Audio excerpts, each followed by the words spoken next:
21 segredos e fatos pouco conhecidos sobre Che Guevara. Ernesto Che Guevara. O médico revolucionário e sua controversa jornada. Poucos personagens históricos despertam tanta polêmica quanto Ernesto Che Guevara. Para alguns, ele é visto como um símbolo de autenticidade e luta pela justiça. Para outros, um implacável assassino que marcou sua trajetória com sangue e ferro.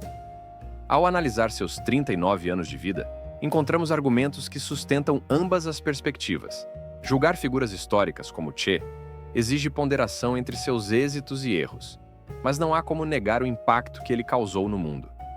Curiosamente, após sua morte, Che se transformou em um ícone global e em um dos maiores paradoxos da história.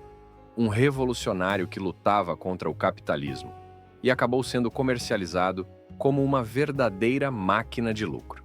Sua imagem tornou-se uma das mais reproduzidas de todos os tempos. Neste vídeo, apresentaremos 21 curiosidades impressionantes sobre Che Guevara, que talvez você não conheça. Esses fatos poderão ajudá-lo a formar sua própria opinião sobre esse personagem tão controverso e marcante. Antes de mergulharmos nos detalhes, não se esqueça de se inscrever no nosso canal e ativar as notificações para acompanhar todas as novidades.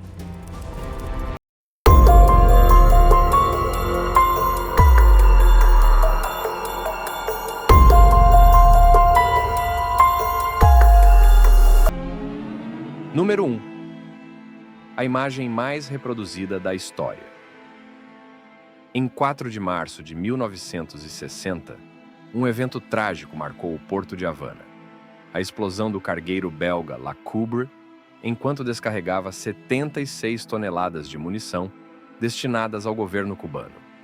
O acidente resultou na morte de cerca de 100 pessoas, abalando profundamente o país.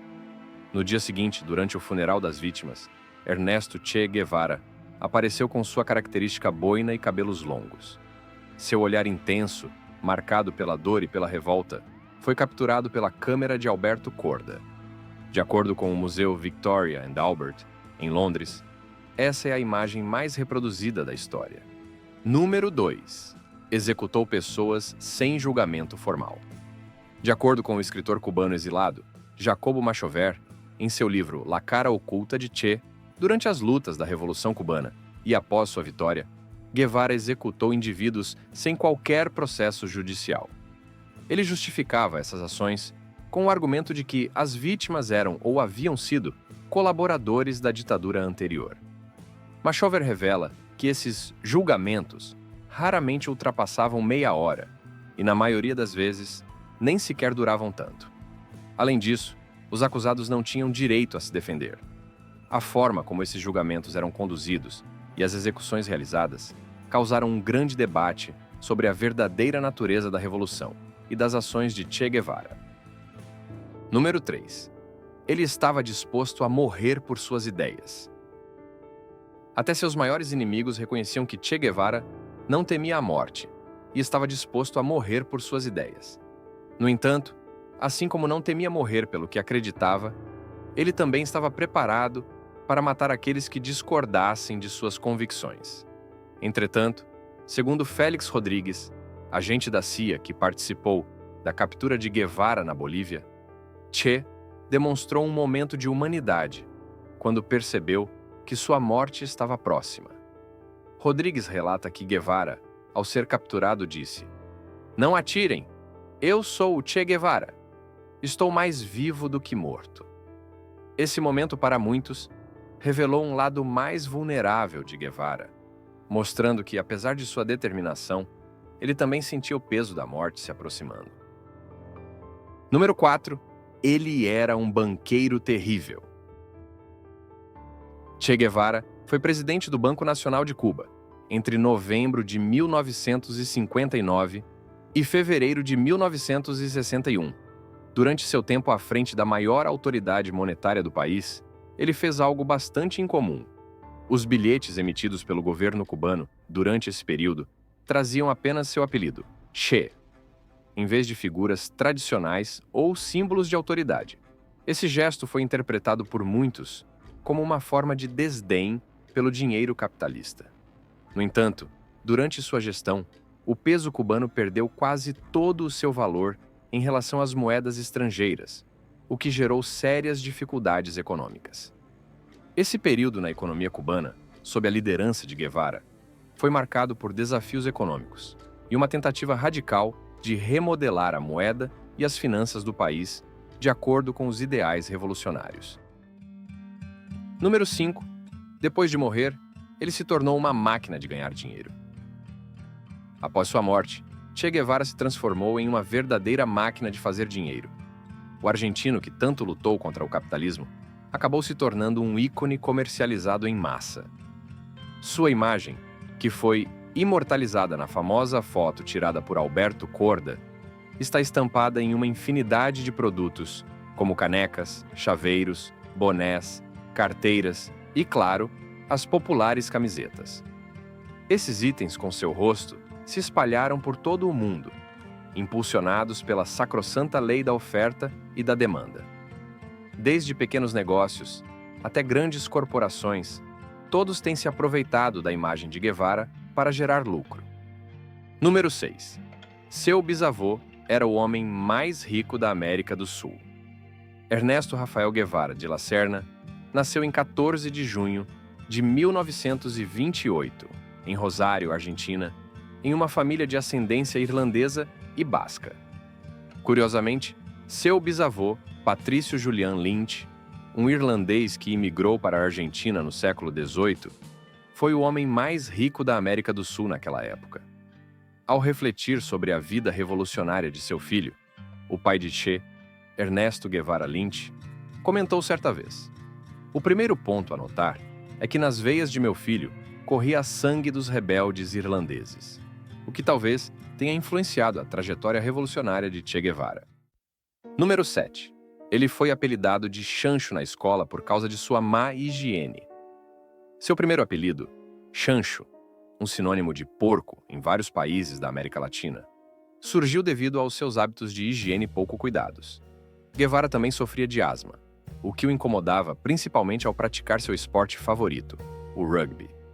Em uma ocasião, ele disse ao seu pai: "Eu adoro o rugby. Mesmo que um dia isso me mate, estou feliz de jogá-lo." Sua condição de saúde o levou a estudar medicina na Universidade de Buenos Aires, onde se formou como médico, com especialização em dermatologia, no ano de 1953. Número 8.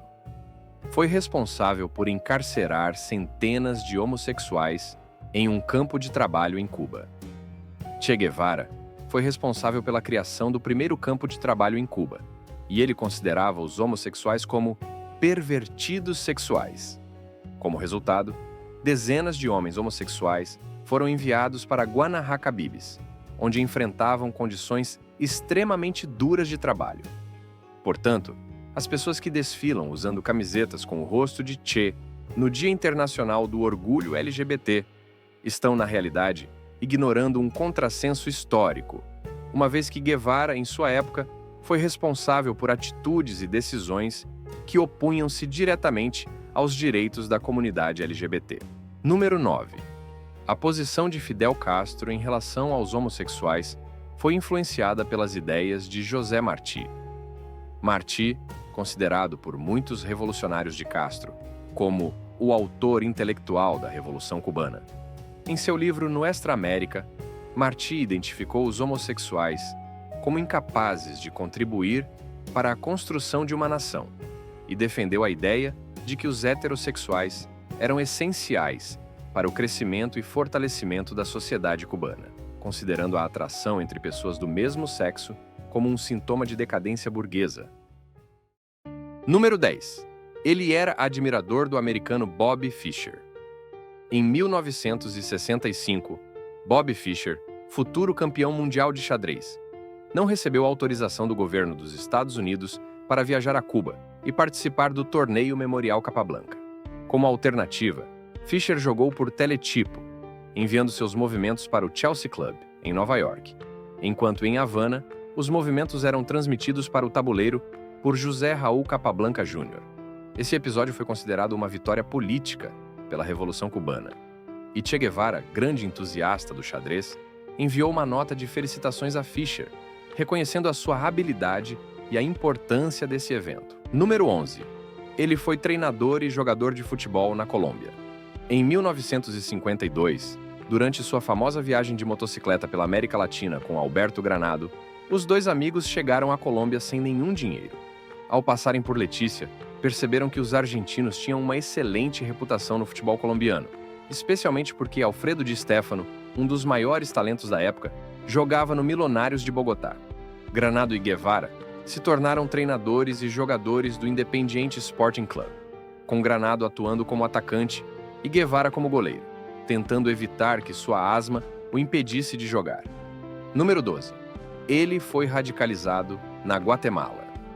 Em 1953, Che Guevara se radicalizou em Guatemala, onde estava como observador e admirador do processo político, conduzido por Jacobo Arbenz. Arbenz implementava uma reforma agrária que foi amplamente rejeitada pela elite econômica local e pela poderosa empresa americana United Fruit Company.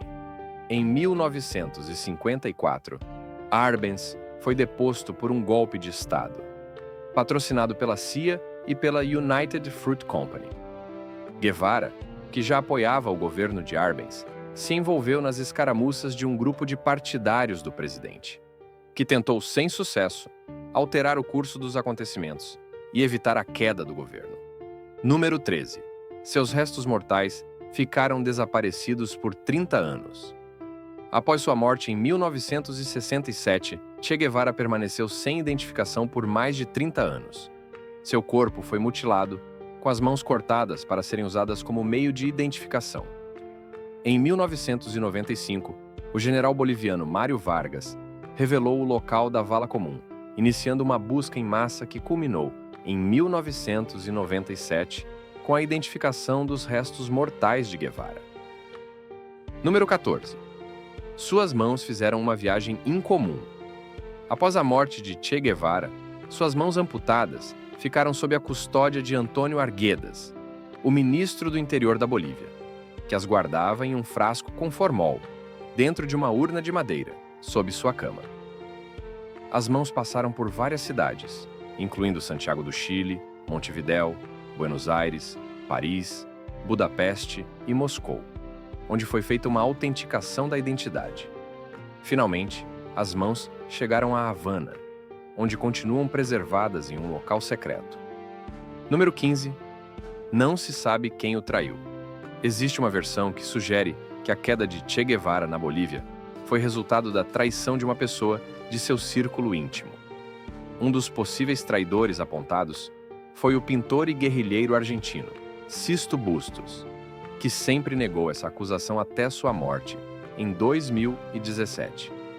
Outro nome frequentemente citado foi o do jornalista revolucionário francês Régis Debray, que também foi acusado de trair Guevara, versão que foi apoiada por Aleida Guevara, filha do próprio Che. Até mesmo Fidel Castro foi mencionado como possível traidor. Isso se deve ao fato de que, na época, Castro já estava comprometido com o modelo soviético, enquanto Guevara era defensor do sistema chinês, o que levou a uma incompatibilidade crescente entre as posições dos dois líderes. Número 16. No Congo, ele sentou-se fumando seu charuto enquanto assistiu às execuções. Após o triunfo da Revolução Cubana, Che Guevara assumiu o cargo de presidente do Banco Nacional de Cuba e ministro da Indústria, mas a vida burocrática não lhe agradava. Ele achava o trabalho insuportável e, em 1965, decidiu partir para expandir a revolução, dessa vez para a África. Durante sua missão no Congo, esteve acompanhado por Daniel Alarcón Ramírez, conhecido como Benigno, um guerrilheiro da Sierra Maestra que sobreviveria à derrota da guerrilha de Guevara na Bolívia. Benigno, anos mais tarde, relatou que, no Congo, Guevara costumava sentar-se em um muro, fumando seu charuto cubano, enquanto observava as execuções dos prisioneiros. Número 17. Fidel o degradou ao retirar sua arma. No episódio do desembarque do Grama, após a emboscada sofrida pelos guerrilheiros revolucionários, um momento tenso e doloroso marcou a relação entre Fidel Castro e Che Guevara. De acordo com relatos, Fidel, furioso pela perda de armamento estratégico que havia sido escondido na casa de um camponês, acreditava que a delação deste fosse a responsável pela descoberta do arsenal pelo exército cubano. Em meio ao caos e à frustração, Fidel repreendeu severamente Che e, como símbolo de sua decepção, retirou-lhe a pistola, um gesto de degradação simbólica. Esse episódio, marcado pela tensão entre os dois líderes, deixou uma profunda marca em Guevara que, anos depois, recordaria com amargura a recriminação que sofreu. Número 18. Executou pessoalmente Eutímio Guerra.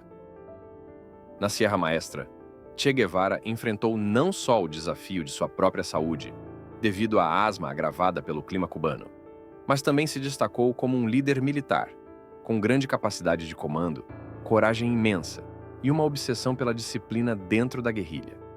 Em um episódio crítico, Eutímio Guerra, um guerrilheiro do grupo, foi descoberto traindo a revolução ao passar informações para o exército cubano. Após ser capturado, Fidel Castro condenou-o à morte, mas houve uma indecisão sobre quem deveria executar a sentença. Diante disso, Che Guevara, com sua postura implacável, não hesitou. Sacou sua pistola e disparou um tiro fatal na cabeça de Guerra. Número 19. Ele comandou a Batalha Sangrenta e Definitiva de Santa Clara. A Batalha de Santa Clara, travada nos últimos dias de dezembro de 1958, foi a última e decisiva da Revolução Cubana. Sob o comando de Che Guevara, o exército rebelde derrotou as forças de Fulgêncio Batista, que havia enviado um trem blindado como último recurso para tentar deter os revolucionários. A batalha foi intensa e sangrenta, e após a derrota, Batista abandonou Cuba na madrugada de 1º de janeiro de 1959. O episódio do abandono de Batista foi imortalizado no cinema, sendo retratado no filme O Poderoso Chefão 2. Número 20. O marxismo como estado natural da política. Che Guevara considerava o marxismo como o estado natural da política, assim como as leis de Newton eram vistas como naturais na física ou as descobertas de Pasteur na biologia. Ele era um fervente defensor do trabalho não por dinheiro, mas por motivos morais, e acreditava que o trabalho deveria ser um valor central na sociedade. Acredita-se que, em algumas ocasiões, Che trabalhou até 36 horas seguidas, dedicando-se a várias funções, como médico de maneira informal, atuando na construção e até mesmo participando da colheita da cana-de-açúcar durante as safras. Embora fosse amplamente associado ao comunismo, ele não se definia como comunista, mas como marxista, vendo isso como uma ideologia universalmente aplicável, essencial para a organização da sociedade. Número 21. Ainda é um mito. Quase 60 anos após sua morte na selva boliviana, Che Guevara continua sendo um ícone, reverenciado por jovens ao redor do mundo que ostentam camisetas com seu rosto. Seus defensores o veem como um símbolo de luta e resistência, enquanto seus críticos acreditam que a mitificação de Guevara é fruto do desconhecimento da realidade de sua vida e de suas ações. Durante suas viagens por toda a América Latina, Guevara escreveu em seu diário que desejava degolar a todos os meus inimigos. Em 1967, ano de sua morte, afirmou que todo revolucionário deveria ser uma máquina de matar. E quase todos os seus discursos carregavam um subtexto de culto à morte. A complexidade de seu legado permanece, com uma parte significativa da população o considerando um herói, enquanto outros o veem como um símbolo da violência e radicalismo que marcou sua trajetória. Esperamos que este vídeo tenha sido útil para você. Se tiver algo a acrescentar, não hesite em compartilhar nos comentários. Curta este vídeo e envie o link para seus familiares e amigos, para que eles também descubram mais sobre as 21 curiosidades de Che Guevara, o revolucionário, médico e figura controversa da história. Se você é novo no nosso canal, não se esqueça de se inscrever. Siga-nos em todas as nossas redes sociais. Lembre-se, um povo que não conhece sua história está condenado a repeti-la.